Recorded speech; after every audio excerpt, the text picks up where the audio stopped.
we're bored. We're all bored now.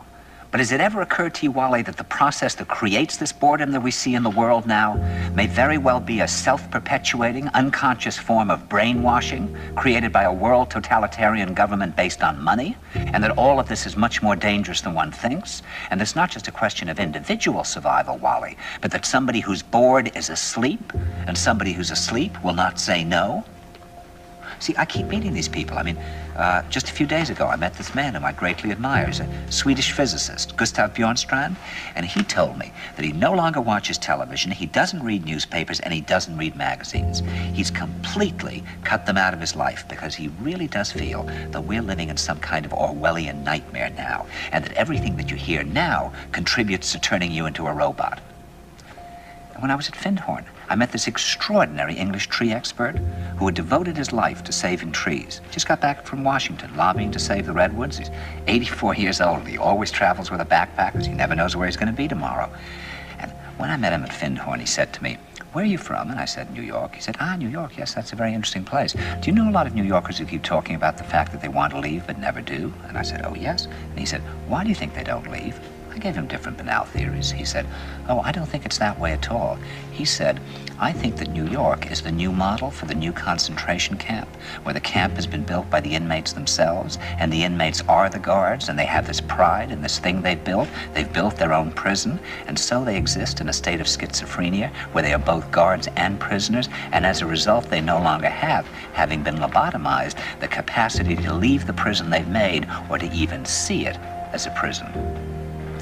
And then he went into his pocket and he took out a seed for a tree and he said, "This is a pine tree." He put it in my hand and he said, "Escape before it's too late." See, actually for 2 or 3 years now, Chiquita and I have had this very unpleasant feeling that we really should get out. And we really should feel like Jews in Germany in the late 30s. Get out of here. Of course, the problem is where to go, because it seems quite obvious that the whole world is going in the same direction. See, I think it's quite possible that the 1960s represented the last burst of the human being before he was extinguished, and that this is the beginning of the rest of the future now, and that from now on there'll simply be all these robots walking around, feeling nothing, thinking nothing, and there'll be nobody left almost to remind them that there once was a species called a human being, with feelings and thoughts, and that history and memory are right now being erased, and soon nobody will really remember that life existed on the planet.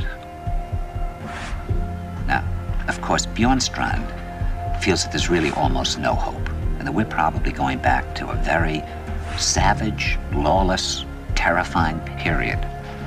Findhorn people see it a little differently.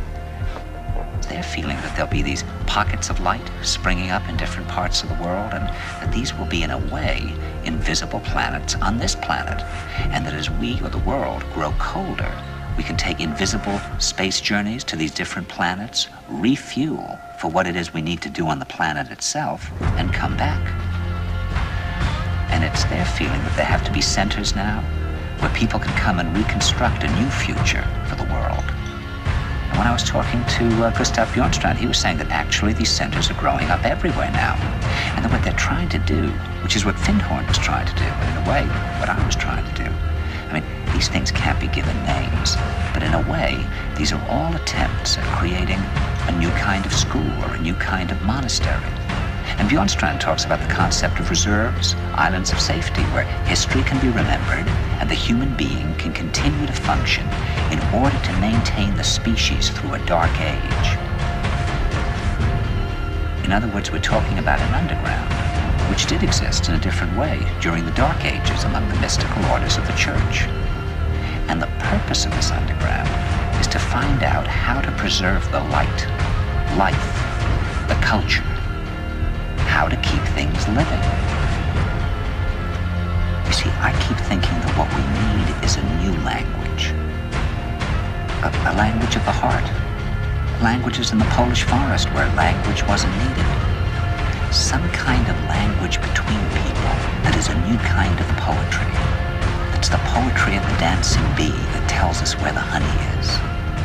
And I think that in order to create that language, you're going to have to learn how you can go through a looking glass into to another kind of perception where you have that sense of being united to all things, and suddenly you understand everything.